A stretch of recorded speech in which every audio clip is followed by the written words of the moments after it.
Antradienį Trakuose įvyko iškilminga pasaulio jaunių irklavimo čempionato atidarymo ceremonija, į kurią atvyko pasaulio bei Lietuvos irklavimo federacijos atstovai, politikai bei jaunieji irkluotojai iš viso pasaulio. Prieš prasidedant oficialiai atidarymo ceremonijai, čempionato dalyviai bei delegacijų atstovai žygiavo eisenoje nuo irklavimo bazės iki Trakų pilies.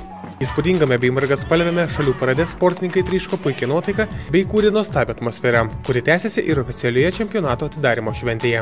Antrą kartą Lietuvoje organizuojamas pasaulio jaunių irklavimo čempionatas šiemet pasižymi didžiulė dalyvių gausa.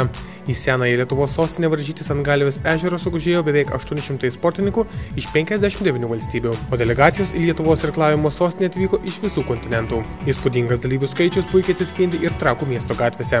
Anot Lietuvos irklavimo federacijos viceprezidento bei čempionato organizacinio komiteto pirmininko Edmundo Daukanto 2013 m. varžybos pagerino ne vieną iki tol buvusi čempionatų rekordą. Čempionatai turi savo rekordus, jiems skaičiuojami 3 rekordai – šalių skaičius, dalyvių skaičius ir valdžių skaičius.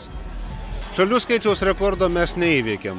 Dalyvių skaičius 798 yra didesnis negu didžiausias buvęs prieš 4 metus 790, taip kad Lietuva yra pasaulio rekordininkė pagal jaunių čempionatų dalyvių skaičių. Didžiausias valdžių skaičius pasiektas prieš 5 metų 100, yra sumuštas, dabar dalyvau 107. Taip, kad jau mes esame 2 kart pasaulio rekordininkai dar neprasidėjus čempionatui. Šių metų pasaulio jaunių čempionate startuos 25 Lietuvos irkluotojai, kurie varžysis 8 valčių klasėse. Vienais varžybų favoritų įvardijami dviviečių porinių valčių klasėje startuosiantis broliai Vytautas ir Andrius Lapatiukai. Jaunieji irkluotojai teigia, jog jaučia nemenką spaudimą iš aplinkinių. Nežinau, dabar tikėkimės į pagrindinio finalo. Padarysim viską, ką galim, kaip pasiruošę. Tu, Vytautai, ką gali pasakyti? Tikiuosi, sužduoti taip, kaip esu pasiruošęs geriausiai. Ir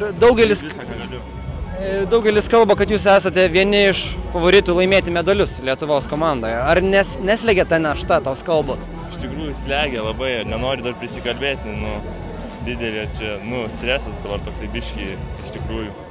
Ir spaudžia iš visų pusių savo, čia medalio, čia jūs paimsit medalį, čia vienintelį tai varot, bet čia našta didelė yra, iš visų pusių spaudžiamas. Pasaulio jaunių irklavimo čempionatas startuoja trečiadienį. Pirmųjų atrankinių plaukimų pradžia 15 val. Čempionatas tęsis iki sekmadienio.